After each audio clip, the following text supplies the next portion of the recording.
Sebab tu saya selalu berpesan, mana-mana ibu-ibu, yalah khususnya golongan IT lah, bukan information technology, ibu tunggal. Ibu-ibu tunggal ni jangan duduk sorang-sorang di rumah, pilih kawan. Grup berzanji lah, kelak surah Yasin ke apa. Pilih join kawan dengan orang. Duduk seorang siang malam tengok orang jual jual batang penyapu, tengok. Tahu kan? A'udzu billahi minasyaitonir rajim. Bismillahirrahmanirrahim. Allahumma salli ala sayyidina Muhammad wa ala ali sayyidina Muhammad. Muslimin muslimat yang dirahmati Allah sekalian, malam ini insya-Allah dengan satu tajuk yang agak ringkas bagi saya lah, tapi insya-Allah besar dan mendalam maknanya untuk kita bincangkan bersama, iaitu yang mendamaikan. Tuan-tuan yang dirahmati Allah sekalian, menjelang tahun 2020, masalah gangguan mental dia jadi satu penyakit paling berbahaya selepas sakit jantung. Maknanya manusia yang boleh terasa hatinya damai, tenang, relax, itu makin lama makin sukar nak dijumpai. Orang yang hidup dia tenang, relax, tak tension-tension tu makin tak berapa nak ada. Kebanyakannya banyak muka tension, banyak. Penceramah baru bagi salam berkerut dah. Nampak sangat. Dan bukan setakat itu, di Malaysia kita rupanya orang yang mengalami gangguan mental ni jumlahnya bukan sikit. Sejak daripada tahun 2008, jumlahnya 400,227 orang pesakit mental, dan jumlahnya bertambah 2,000 orang saban tahun. Dan saya dipahamkan rakan-rakan kita di Kementerian Kesihatan pun menyebutkan, ditambah pula dengan masuknya tahun 2020 atau era COVID bermula, jumlah manusia yang atau rakyat Malaysia yang mengalami gangguan mental lagi ramai. Bertambah ramai dan bertambah ramai. Dan sampai satu tahap, kalau sebelum ini setiap daripada 11 orang seorang, insya-Allah dia tu ada gangguan mental. Namun masuk tahun 2020, jumlah tersebut figure tu dia berubah, iaitu setiap 8 orang seorang. Maknanya dalam surau kita ni berkemungkinan ada tak? Itulah tu. Jadi tuan-tuan pun risau dah nak buat muka berkerut, kan dituduh pula gangguan mental. Jadi muka kena senyum semua, senyum, relax. Tapi kalau senyum tak kena tempat pun gangguan mental juga. Orang cerita kubur, azab kubur, kau senyum, happy pula, nampak Ataupun sama ada disebut Major Depressive Disorder, MDD, bukan MD2, tu nenah. MDD, kemurungan, bipolar disorder, perubahan gangguan mood yang drastik, dan macam-macam lagi lah istilah-istilah dia. Semua tu merujuk pada manusia yang ada jiwa kacau lah. Dan jiwa kacau ni bukan bermakna dia tu gila. Kalau gila Tanjung Rambutan, Hospital Tampoi itu lain. Tu dah memang secara rasminya lah. Secara rasminya dia duduk sana tu kita faham dah, duduk dah. Orang panggil istilah dia dah duduk dalam dah. Tu. Ini yang masih berkeliaran di luar ini, maknanya dia tak secara profesional lagi. Sekali-sekala dia datang, dia punya orang panggil apa? Dia datang dah. Dia punya angin dah datang. Itulah tu.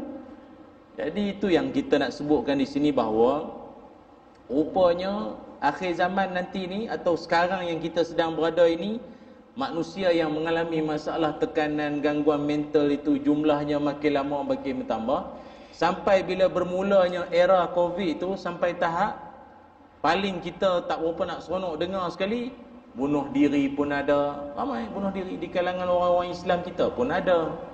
Jumlah tak payah sebut di sinilah, akan menakutkan pula bunyi, tapi memang ada.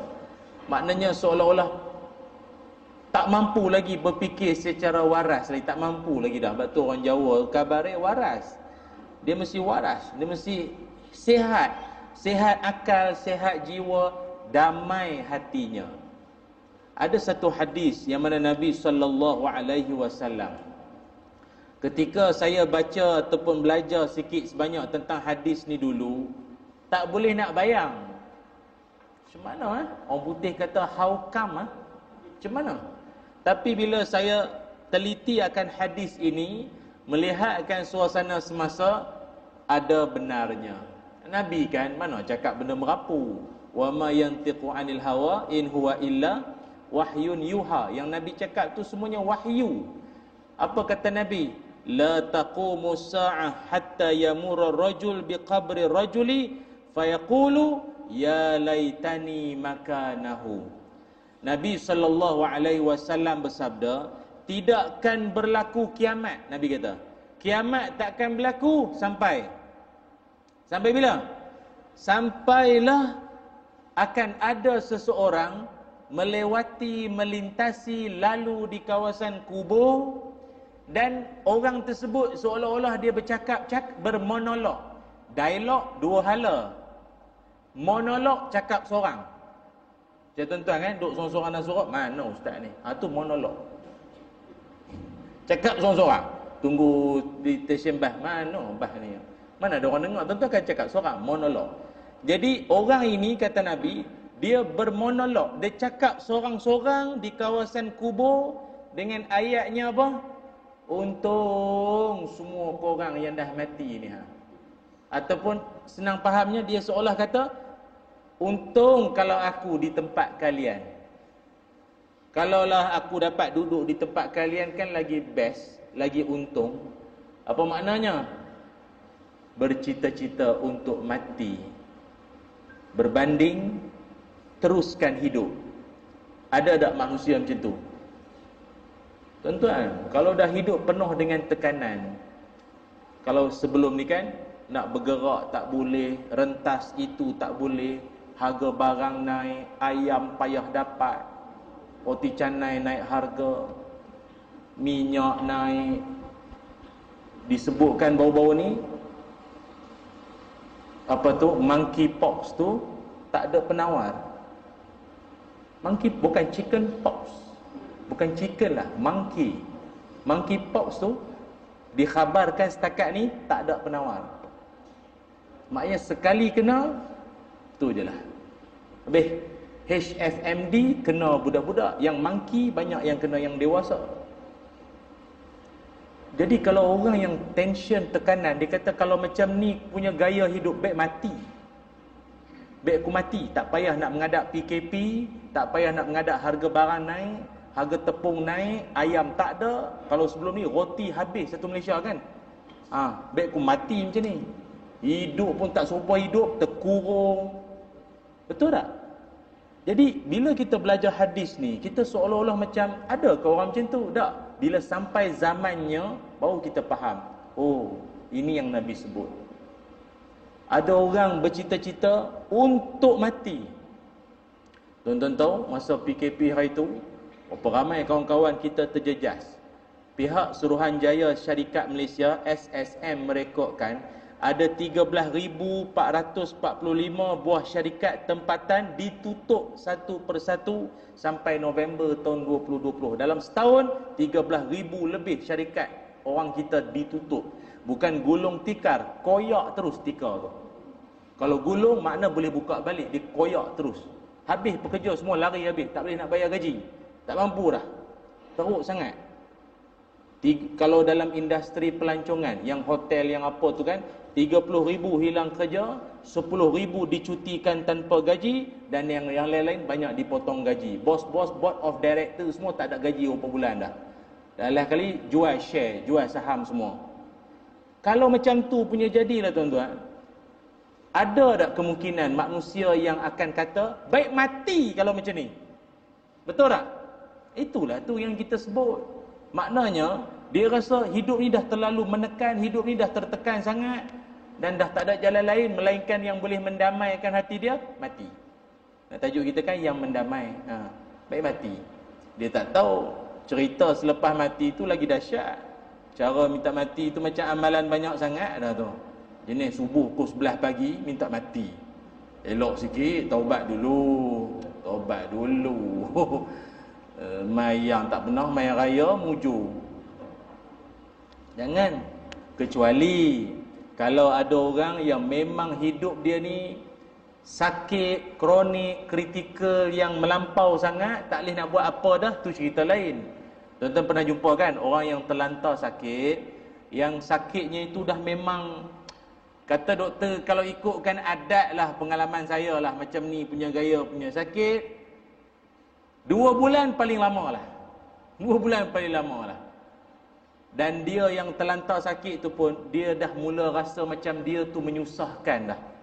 Isteri siang malam jaga, basuh berak, semua itu ini, sampai bini yang jaga tidur tak menentu, darah tinggi, naik sakit kepala, anak jaga, ulang alik bergilir jaga, sampai bergaduh adik-beradik. Kau lah juga jaga bapak, kau lah, aku cuti aku dah habis, kau tahu tak? Abang lah pula jaga, adik lah pula, kau dekat dengan bapak, perempuan bergaduh-gaduh. Abah ni yang duduk di tepi katil dengar-dengar, baik ku mati macam ni. Betul tak? Sakit yang doktor kata tak ada harapan, tapi ahli keluarga terpaksa korbankan nak jaga. Kalau macam tu lah, seorang pesakit tu boleh tak minta pada Allah, moga dia mati terus? Boleh tak? Nak angguk, risau. Nak geleng, nanti dulu. Kot ada cerita je kan. Jadi tuan-tuan pun tak tahu lah apa nak buat. Angguk tidak, geleng tidak. Jawabnya ialah boleh. Nak minta pada Allah khusus, dia khusus, bukan semua. Khusus bagi orang-orang yang dia dah tak ada harapan lagi dah. Kalau dari sudut adatnya lah, kalau hidup pun banyak menyusahkan keadaan, anak kena keluar duit lagi banyak, kena macam-macam lagi.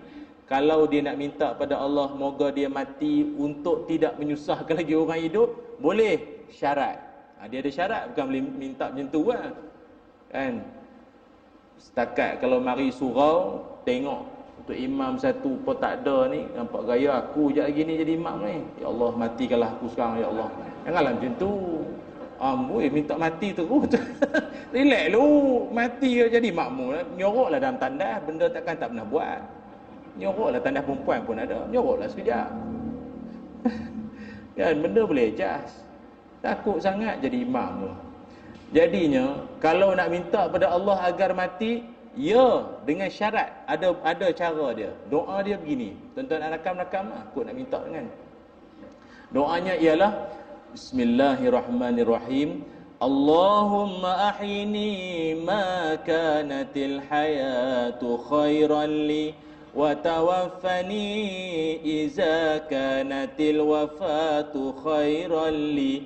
Ya Allah, teruskan hidupku sekiranya hidup tu baik untukku, dan matikanlah aku kalau mati itu baik untukku. Amin. Amin dah. Allah. Makan lu kan. Ini khusus untuk orang yang tadi ni. Maknanya kalau dia kita melawat dia, mulut dia tak habis-habis duk sebut, baik ku mati, baik ku mati, baik ku mati. Pesan kat dia, jangan cakap macam tu. Ayatnya macam tadi, Allahumma ahini ma kanatil hayatu khairan li wa tawaffani iza kanatil wafatu khairan li. Panjang ustaz, Melayu ada Melayu. Terjemahan boleh kot? Boleh. Ya Allah, teruskan hidupku kalau ia baik untukku. Ya Allah, matikalah aku kalau mati itu baik untukku. Maknanya apa? Serah pada Allah. Jangan mandai-mandai buat palatau, mati itu lagi bagus. Bukannya kau tahu mati itu bagus tak bagus. Kan kau mati lagi huru-hara jadi. Jadi Allah yang tahu elok tak elok. Jadi serahkan pada Allah Subhanahu wa taala. Hadis riwayat Imam Muslim. Muslimin muslimat yang dirahmati Allah sekalian. Jadi oleh kerana itu, sikit sebanyak macam mana kita nak menangani ataupun nak mendepani suasana dugaan mencabar, cobaan akhir zaman yang macam-macam ini, sampai membuatkan ramai tension, tertekan, stres, hidup ni macam-macam. Dia kalau Malaysia ni gagah lagi. Kalau luar negara tuan-tuan, teruk sangat dia punya laporan-laporan berita dia. Kalau tuan-tuan rajin baca lah, ada di luar negara ni sampai tahap macam contoh kalau macam di negara Jepun. Jepun ni tuan-tuan tahu dia orang ni negara maju. Tapi walau dalam kemajuan dia pun, rakyat dia yang semangat bekerja, memang itu penyumbang dia. Dia orang rakyat Jepun ni kerja 2124 jam setahun atau 42.5 jam dalam seminggu. Dia orang ni ada semangat kerja yang memang dia kerja sampai mati ya. Dia boleh kerja selama 72 jam non-stop. Malah isteri-isteri dia orang pun bangga kalau suami dia orang digelar kuat kerja, workaholic, kerja kuat. Kalau suami itu balik awal daripada waktu balik, malu. Awal balik. Pergi balik. Malu kau orang. Awal balik. Orang lain tak balik lagi, balik tu. Nampak pemalas. Sampai tahap tu lah. Kalau kita kat abang balik, bagus. Patut pukul 5, 3.30 balik dah. 3.30 balik dah. Mujur tak jadi Jepun, makan sushi setiap hari. Tapi disebabkan dia macam tu lah, dia tension, dia stres. Akhirnya wujudlah satu bentuk kematian, namanya kematian karoshi. Kematian karoshi ni orang putih panggil death by overwork. Mati berpunca akibat kuat sangat bekerja. Tuan-tuan tahu ada satu hadis yang mana Nabi SAW ni mafhum ya lah, ringkas-ringkas Nabi alam siapa pula? Baru bangun tu lah. Tekan apa? Ke isyak dah? Awak oh, berhenti dah? Ke orang rumah WhatsApp apa? Lambat sangat. Tu kan, dia panggil kan. Jadi dia orang ni kerja teruk sangat. Jadi sebab itu Nabi pernah berpesan pada kita. Nabi pernah mengajarkan pada kita bahawa dalam hidup ni jangan keterlaluan sangat bekerja ataupun jangan over sangat melampau kerja tu. Mesti kena ada rehat. Ni Nabi ajar ni. Patutnya Nabi sukalah umat dia kuat kerja kan? Betul, kuat kerja, kuat, tapi kena ada rehat. Sebab ni Nabi ajar ni dalam bab qailulah. Apa qailulah? Ni tidur seketika di waktu tengah hari, nap, take a nap. Qailulah ni kan dalam 5 ke 10 5-10 minit lebih kurang lah, tidur sekejap. Dia lelap sekejap, celik tu. Kalau sejam tu bukan qailulah. Membuta namanya. Dia sekejap itu. Jadi Nabi nak ajar kerja kuat, mesti ada rehat sekejap. Mesti ada relax sekejap, kena rehat sekejap. Sebab kata Nabi, syaitan tak pernah rehat. Syaitan tak pernah rehat. Jadi kalau ada di kalangan kita mendabik dada kata, oh saya kerja Zat, tak ada rehat-rehat. Syaitan.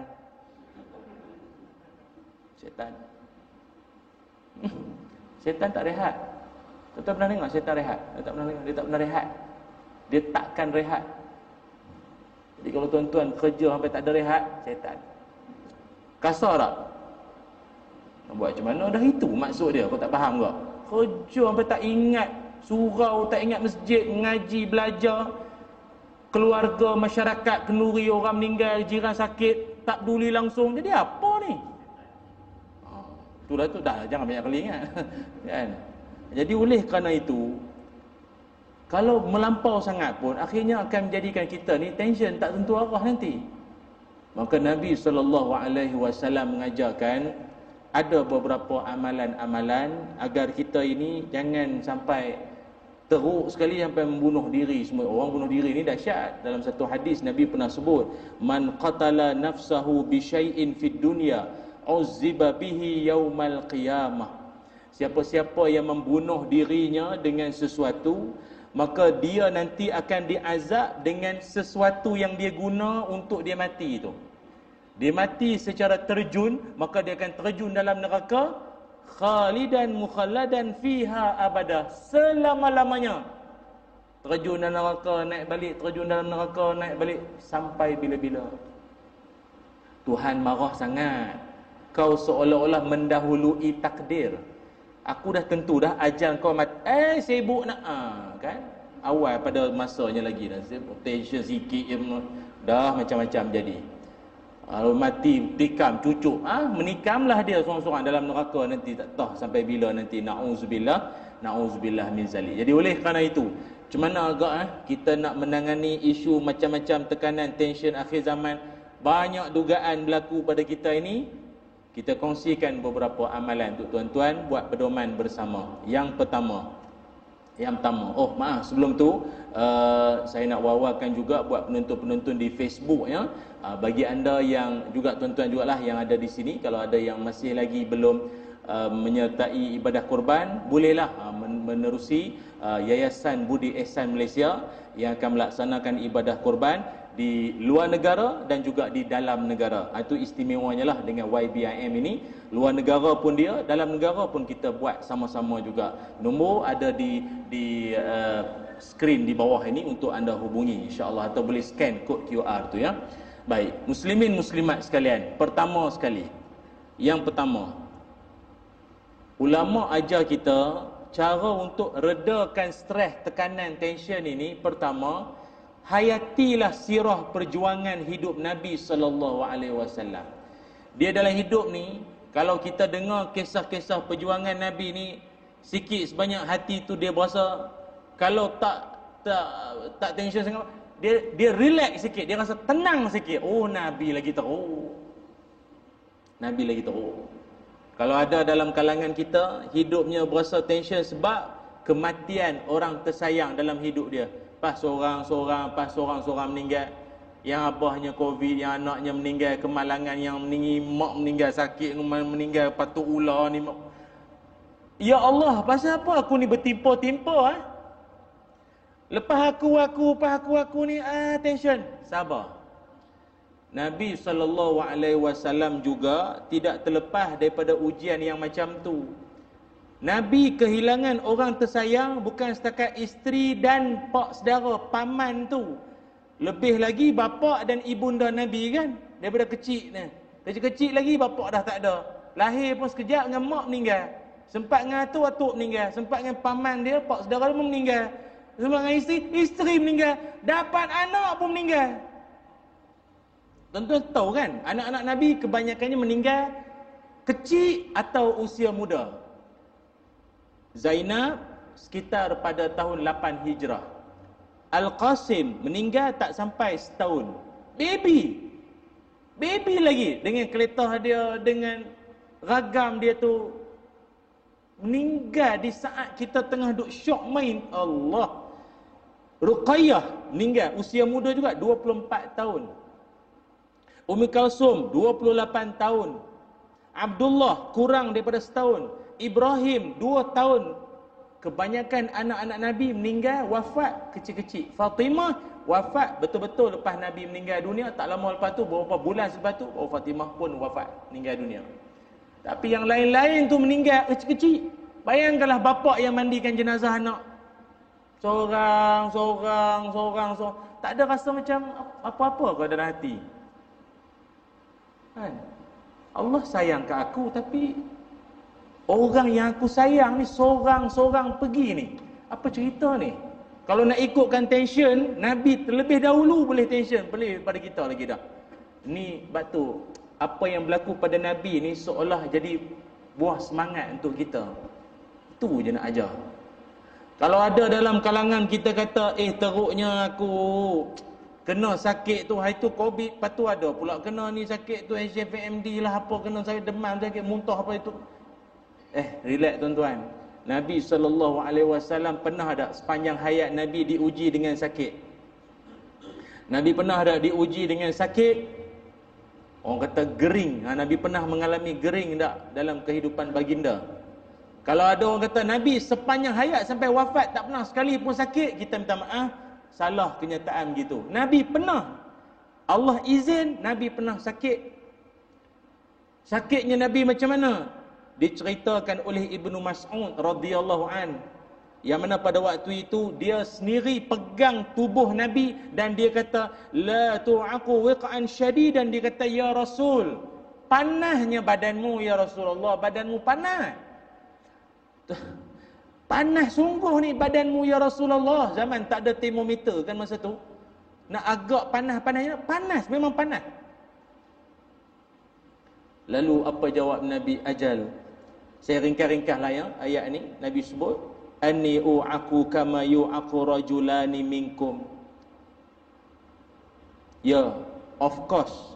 Aku pun sakit, aku pun ada panas atau demam yang aku alami ini, yang mana demam panas yang aku alami ini bersamaan dengan 2 orang yang demam di kalangan kamu. Rajulani minkum, 2 orang yang demam di kalangan kamu. Orang biasa demam suhu berapa? 40. Biasa kalau 40 tu masuk ubat punggung lah. Kalau budak lah. Suhu 40 darjah Celsius biasanya itulah demam. 40. Nabi kata apa? Aku punya demam 2 kali ganda. 40 kali 2 berapa? Lebih kurang 80. Suhu mendidih berapa? 100. Lagi sikit nak mendidih. Panas tak? Ini membuatkan lepas ni kalau kita sakit sekalipun, bayangkanlah Nabi lagi berat, lagi teruk, lagi dahsyat yang ditanggung oleh Rasulullah sallallahu alaihi wasallam. Saya sendiri secara peribadi pun sakit-sakit demam ke muntah ke apa pun bayang, Nabi lagi teruk, Nabi lagi teruk. Tara teruk tu pun bangun sembahyang malam. Demam pun bangun sembahyang malam. Ni ada orang ajak sembahyang malam demam. Teruk. Balik, dia terbalik habis. Tu, pertama sekali apa tadi apa? Macam mana nak bagi hati kita jangan tension, relax. Hayatilah sirah Nabi sallallahu alaihi wasallam. Dia kata saya hidup dengan isteri saya Ustaz, macam-macam lah perempuan punya mulut semuanya. Relax, baru seorang brother. Baru seorang. Faham? Ke saya salah jari ni? Betul eh? Betul eh? Baru seorang, relax. Nabi, 11. Nabi tambah lagi satu, bukan 2, 11. Isteri Nabi 11 orang. Tapi kebanyakan yang kita biasa dengar banyak tu 9 orang. Tak apalah. Ramai lah. 9 orang. Walau isteri Nabi tetap perempuan. Tu kena ingat. Dia ada angin dia. Saya tak kata isteri Nabi semuanya mulia. Tapi ragam, perangai, karena tak lari bahawa dia juga perempuan dan dia juga manusia. Isteri Nabi. Tapi dia ada perangai dia yang tersendiri. Yang sekali-sekala Nabi pun panjanglah ceritanya. Kan? Jadi membuatkan kita bila dengar aja, relax, aku seorang pun dah dah migraine dah. Nabi 9, 11, relax kan. Kalau hidup berumah tangga tak pernah gaduh, pelik. Tuan-tuan janganlah pula anggap kalau yalah salah faham suami isteri itu sebagai tanda dah penghujung dah jodoh kita ni amboi. Sikit-sikit penghujung dah, dia gaduh tu normal. Cuma yang kita peliknya hari ni, orang sekarang ni tak tahu kenapa dia mudah sangat. Pagi bernikah, petang berpisah, pagi bernikah, petang bertingkah, pagi bernikah, petang minta fasakh.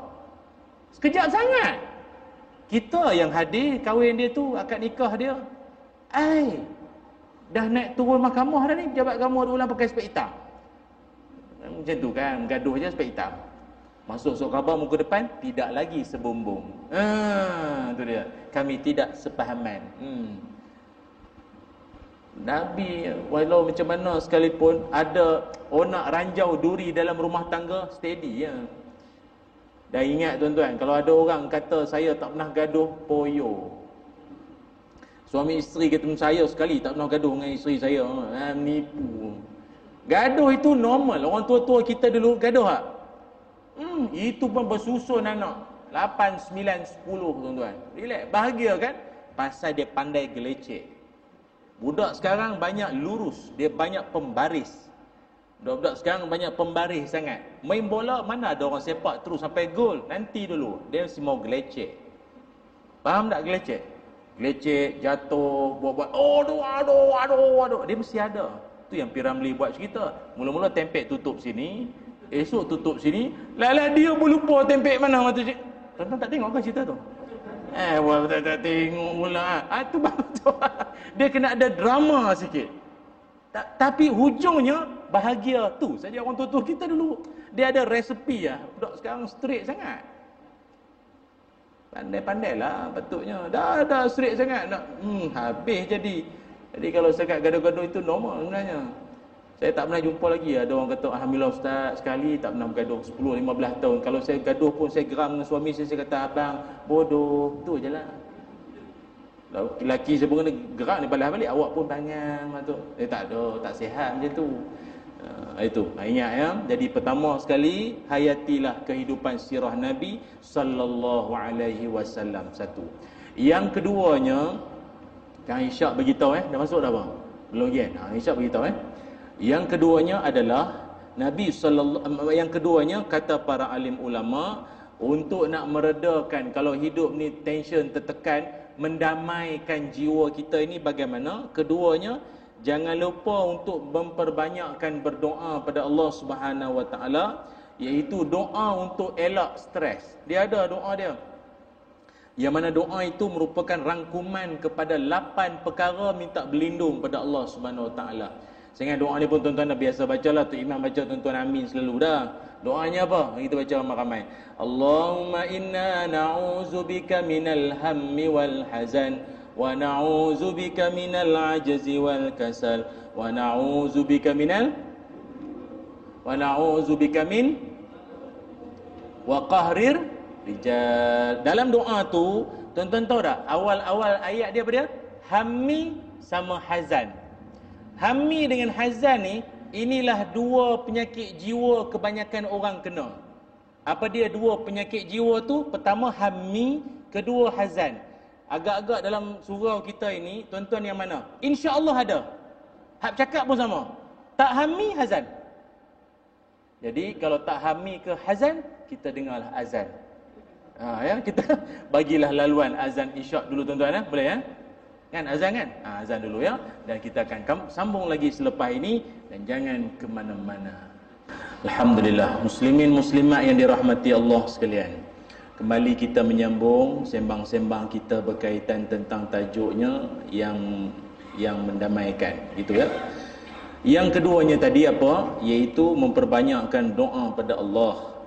Yang doa tadi saya nak highlightkan yang awal tu, yang mana Nabi sebut, atau dalam doa itu, ya Allah, kami mohon berlindung padamu, termasuklah hammi wal hazan. Apa makna hammi? Hammi ini lebih kepada risau perkara-perkara yang belum jadi lagi. Dia tak jadi lagi, tapi dia dah ada risau. Dia dah ada bimbang. Benda belum jadi tapi dia ada risau dah. Apa makna hazan? Menyesal benda dah jadi. Yang belum jadi dia risau, dah jadi dia menyesal pula. Duduk paling depan, menyesal pula duduk paling depan. Kalau duduk tepi pintu, boleh ke balik dulu? Contoh. Tu tension lah tu. Pertama tadi apa dia? Hammi, risau benda belum jadi. Anak tu kadang bagi tahu kat mak dia, kata nak menikah lah, mak nak kahwin, ingat nak kahwin lah. Mak dia risau dah, habis lah engkau, anak lelaki mak kahwin, sayang bini lebih pada mak lagi dah. Anak tu menikah pun tak lagi, tapi dia dah ada bimbang anak dia tak sayangkan dia. Pernah jadi tak? Masalah lah tu.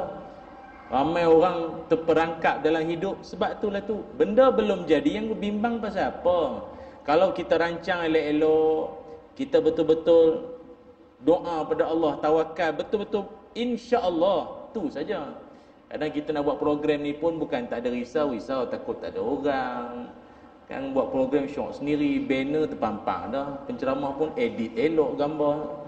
Tak ada orang, risau juga kan, kena kutuk dalam grup kan. Mana penceramah TV tak ada orang pun. Buat dulu kadang risau benda belum jadi. Ataupun suami kadang kerap sangat pergi masjid. Ada ke isteri yang risau, awak ni rajin sangat pergi masjid, wangi pula tu. Sekali pihak surau nak buat sejamuan hari raya, tema dia baju raya, kenalah bersamping. Isteri kata, awak ni raya ke majlis lain ke apa ni? Kita nak ikut dia tak bagi. Kan? Janganlah risau, ni semua setia belaka, semua ni suami-suami boleh percaya semua ni. Setakat ni lah. Tu yang pertama. Yang kedua, itu saya ulang sekali lagi, itu masalah jiwa. Risau sampai melampau sangat. Ada satu cerita tak betul yang saya nak cerita kat tuan-tuan. Tapi saya isytihar dululah, ni cerita tak betul tau. Tapi dengar je lah tuan-tuan ya. Ada seorang perempuan ni, dia tak boleh tidur malam. Tengok cerita tak betul pun dengar. Dia tak boleh tidur malam. Sebab apa?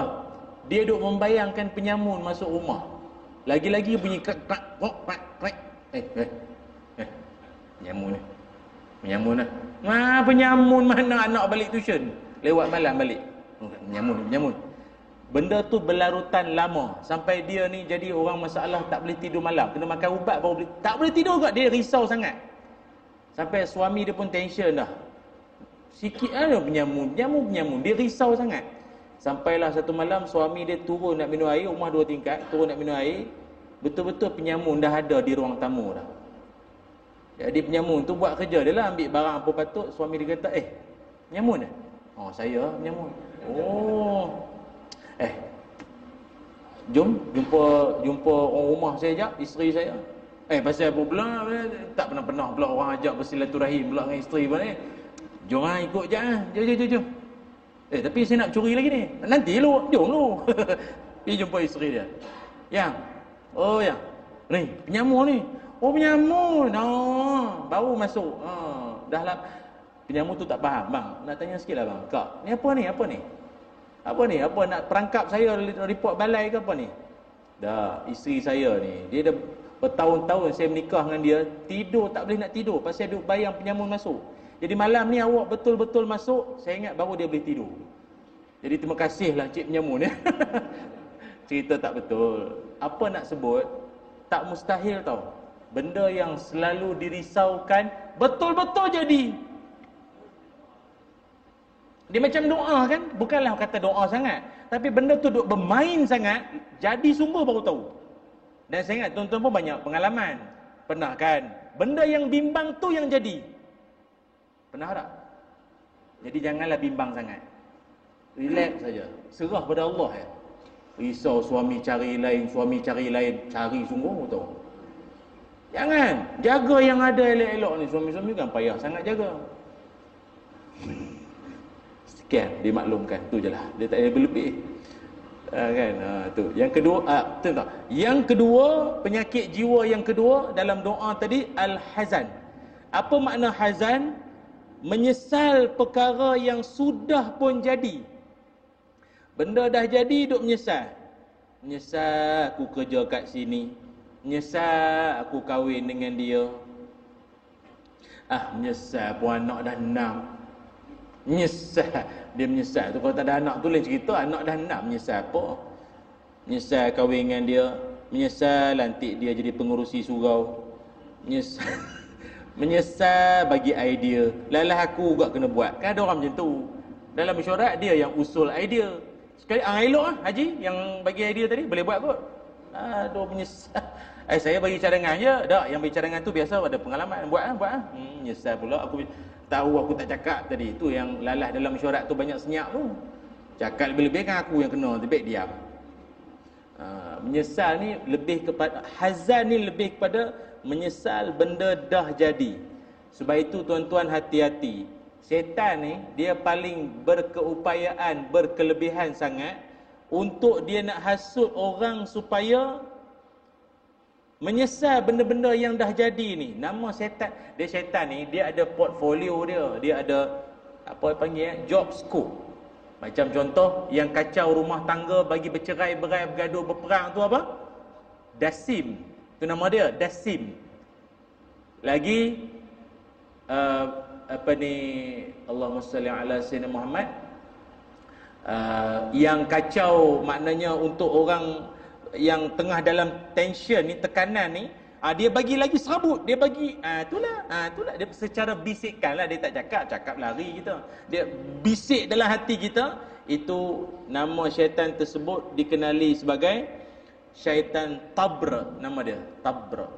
Dia tugas dia itu, dia cari orang-orang yang sedang dalam masalah, dia bagi cocok lagi. Itulah. Tapi syaitan pun tuan-tuan tahu kan, minal jinnati wan nas, dari kalangan jin, tak nampak, atau di kalangan dan di kalangan manusia. Mari dekat kita. Itulah syaitan. Kawan pergi masjid, selipar hilang. Itulah. Kalau tak pergi mesti tak hilang. Setan tunggu. Betul tak? Ada tak kawan-kawan macam tu? Tak tergamak nak sebut, tapi dia tu dah grup WhatsApp tu dah tu. Dia dah grup dah, tapi bukan admin lah dia tu. Tober. Itu admin dia. Admin grup dia. Ya Allah, patut pesanlah sabar ke apa dak. Dia dan orang yang ditimpa musibah ni pula, dia tak berakhir setakat dia menyesal seorang-seorang. Rentetan dia ada selepas pada tu. Biasanya orang kena musibah ni, dia akan ada 3 perkataan rangkaian daripada tu. Kenapa? Kalau sepatutnya. Kalau tuan-tuan perasanlah, kenapa kalau sepatutnya? Kenapalah aku yang kena? Kenapalah aku yang kena? Kalau tahu aku nak kena, sepatutnya itu. Perasan tak ayat tu dia macam bersusun elok dah. Banyak-banyak orang kena banyak macam tu. Na'udzubillah lah. Ada kot kawan-kawan kita macam yalah, anak naik motor pergi masjid, pergi mana pun pergi masjid, balik-balik accident bukan langgar orang pun, dia sendiri tu jalan licin ke apa, longkang, meninggal. Punyalah sedih mak dia, kenapalah anak aku, kenapa anak aku, kenapa anak dia, kenapa anak aku, dia kata. Sepatutnya, nampak? Kenapa? Sepatutnya yang mati tu budak haram tu, haram tu mati. Itu siang malam nak angkat kaki, angkat jadi Superman, tak mati-mati. Sepatutnya yang mati yang tu patut. Nah, aku pergi masjid mayang mati. Kalaulah aku tak bagi dia keluar tadi, kan tak mati. Nampak? Kenapa? Sepatutnya kalau. Akidah boleh tergugat kat situ.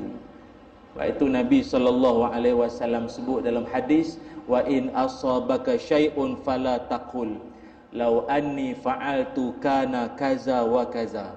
Nabi ajar tiap kali mu kena musibah, jangan duk sebut kalaulah aku buat itu, buat ini, buat itu. Kalaulah aku nak tahu benda nak jadi, kalau aku buat itu, buat ini, buat itu, buat ini. Akan tetapi Nabi kata, qul qaddarullah. Ini semua ketentuan Allah. Fa inna law tuftahu amal syaitan.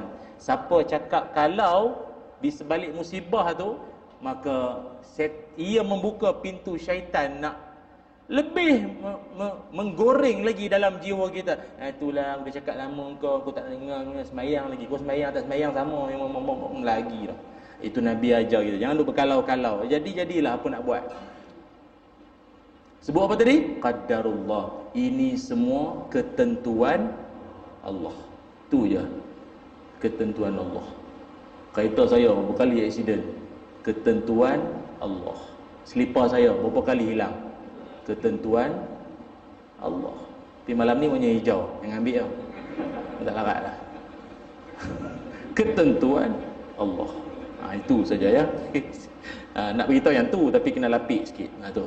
Yang kedua. Yang ketiga, ulama ajar kita. Berapa saya berhenti ni? Cakap je lah ya. 10. Boleh. Yang ketiga. Yang ketiganya adalah ulama ajar kita hidup takkan jadi tension, tak stres, tak melampau, hati kita ni tak jadi orang panggil apa ya, serabut, damai saja hati. Kalau yang ketiganya, kita ni jangan terlalu ambil hati sangat. Jangan terlalu nak ambil hati sangat. Lebih tu nak buat apa? Abaikan saja, usah peduli kritikan, kutukan, hinaan orang. Dah. Tuan-tuan kalau dalam hidup sibuk nak ambil hati orang, maaflah, sewil. Boleh jadi sewil tau tak? Jadi bengong. Jangan saya nak tanya tuan-tuan. Tuan-tuan dalam hidup boleh ke serentak kita boleh puaskan hati semua orang? Takkan boleh. Patutlah orang bijak pandai kata, siapa yang boleh buat semua orang puas hati dengan dia, dia tu gila. Betul tak? Hanya orang gila sahaja yang semua orang puas hati dengan dia. Gila. Faham tak? Tak berseluar, tak berkasut. Ada orang marah dia. Ada orang nak petikai dia. Apa orang gila ni? Fikir lah. Dia tu yang gila. Orang nak cakap apa? Habis, selesai. Orang tak cakap lagi dah. Jadi faham tak? Kalau tuan-tuan dalam hidup sedaya upaya nak bagi semua orang puas hati, welcome to the club. Habis tu macam mana? Buat sehabis baik. Saya kalau bercakap ni pun, kadang orang kata, dalam TV kelakar, luar ni garang. Buatlah kelakar sikit. Orang ngantuk-ngantuk ni, buat kelakar. Ustaz tu memang dia tak ada modal sangat kan, dia buat lawak aje kan, dia tak ada isi sangat kan, kelakar sangat. Ustaz tu pasal dia suka menyanyi ya, menyanyi, dia tak dapat kot masuk kilauan mas dulu ni pasal kan, mas singer ke kan, I Can See Your Voice ke, dia tak dapat masuk kot, dia ceramah tu letih ni. Kita tak tahu nak buat macam mana lagi. Berceramah sambil nyanyi, orang kata itu. Berceramah serius sangat, orang kata ceramah macam nak kiamat. Orang ceramah buat kelakar, dia kata raja lawak. Lepas tu kau nak apa ni? Tak apa. Jadi hidup, buat yang terbaik sudah. Lepas tu saya sikit sebanyak, kita tak pernah ambil hati ya. Dia nasihat, saya ambil. Dia tegur, saya ambil. Tapi saya tak ambil hati. Sudah. Ambil hati ni faham kan? Dia bawa sampai ke sini. Dah, jangan. Banyak lagi yang aku nak isi dalam hati ni. Tak nak pasal aku nak ambil kau punya daya. Kadang kita ceramah, ada kat muka-muka buat macam tu kan. Dia buat macam tu kan. Oh, dia ni kenapa? Ramai lagi senyum yang kau tengok dia seorang pasal apa? Dia kan ada ulcer.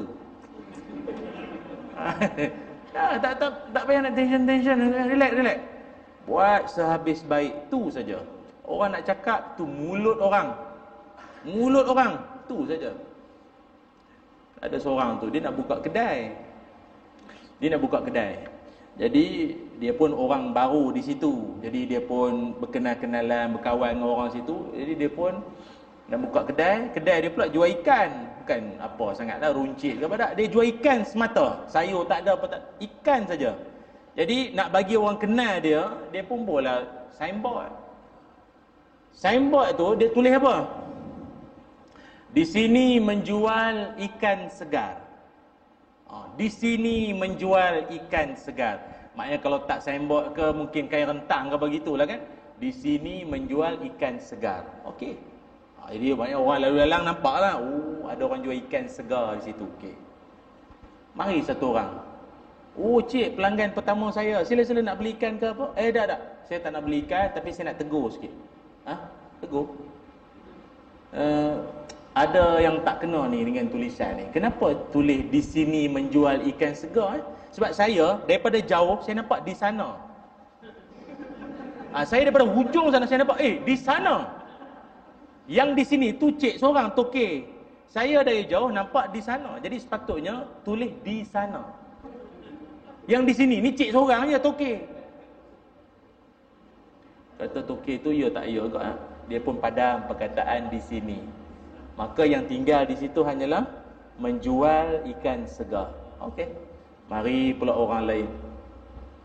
Cik, sila-sila nak beli ikan. Ada. Saya tak beli, tapi saya nak tegur sikitlah. Cik, orang baru sini meniaga. Apa pula?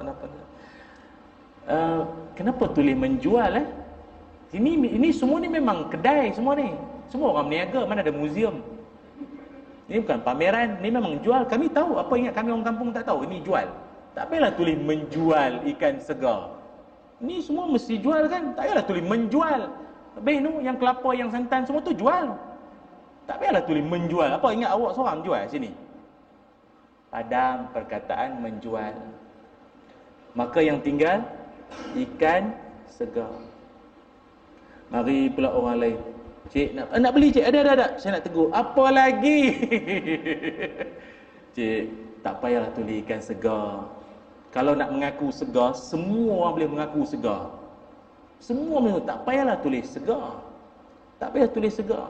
Maknanya ikan tu pun orang dah beli dah. Segar tak segar pun kalau dah tak ada, orang beli juga. Tak payahlah tulis segar. Habis tu kalau yang tak segar tu tak laku lah nanti. Janganlah duk mengaku sendiri. Bukan saya tak tahu ni yang merah-merah mata bukan segar sangat. Nipu. Dia padang perkataan segar, yang tinggal hanya kan. Itu pun ada lagi yang datang.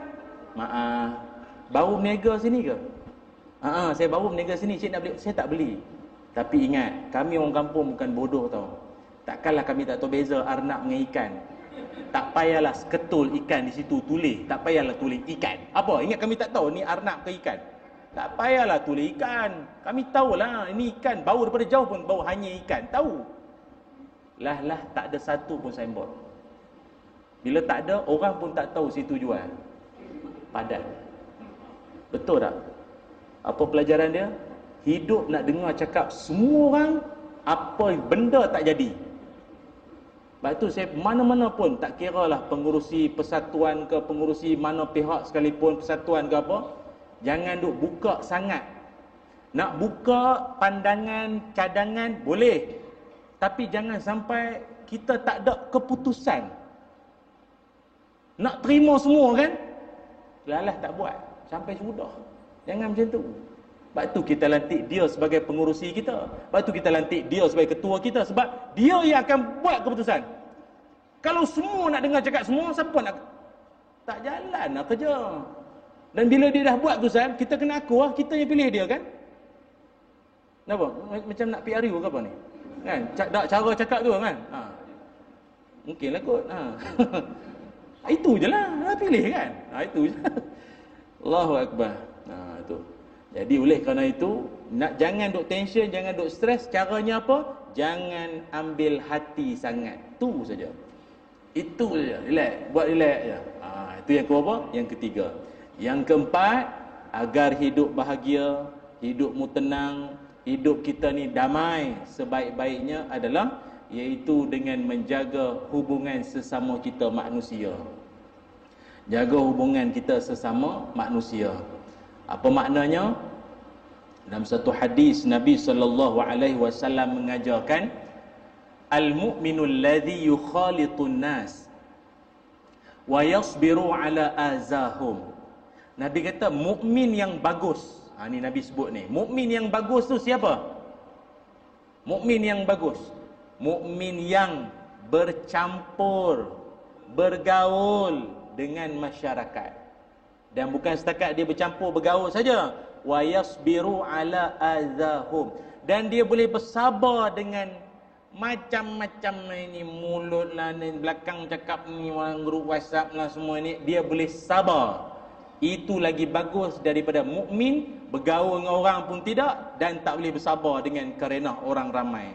Tu Nabi sebut. Dan memang itu memang fitrah kita manusia. Manusia ni dia hidup atau dia makhluk sosial, makhluk bermasyarakat.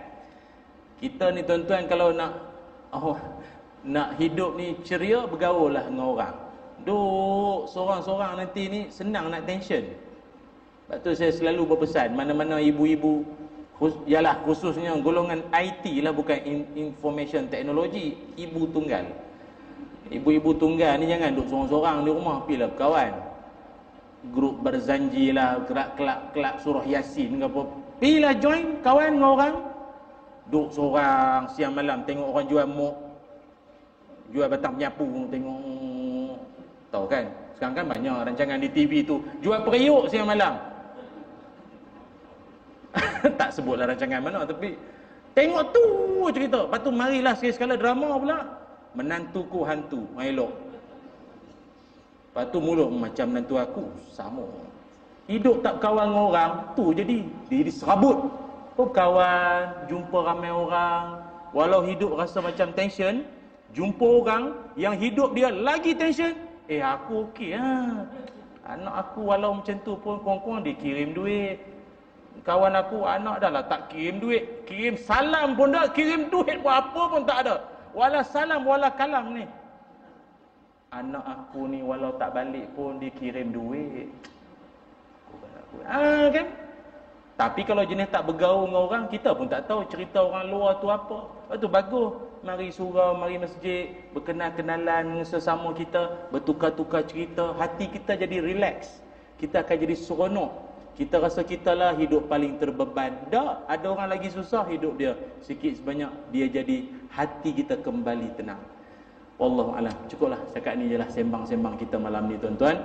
Mudah-mudahan 4 amalan yang saya kongsikan itu dapat memberikan sikit sebanyak, membangkitkan jiwa kita untuk dalam stres, tekanan dunia akhir zaman ni, tak bermakna kita tak boleh nak mencari kedamaian dalam hati kita.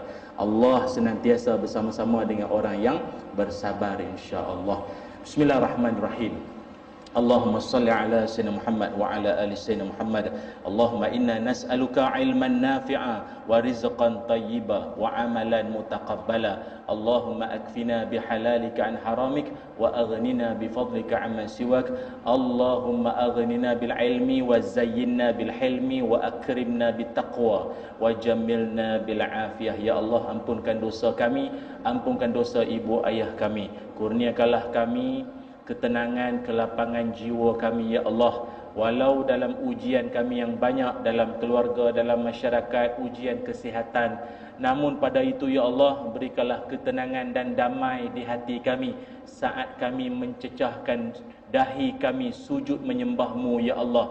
Maka disitulah kurniaan ketenangan dalam hati dan jiwa sanubari kami, ya Allah, ya Zal Jalali wal Ikram. Wa sallallahu ala sayyidina Muhammad. Alhamdulillah rabbil alamin.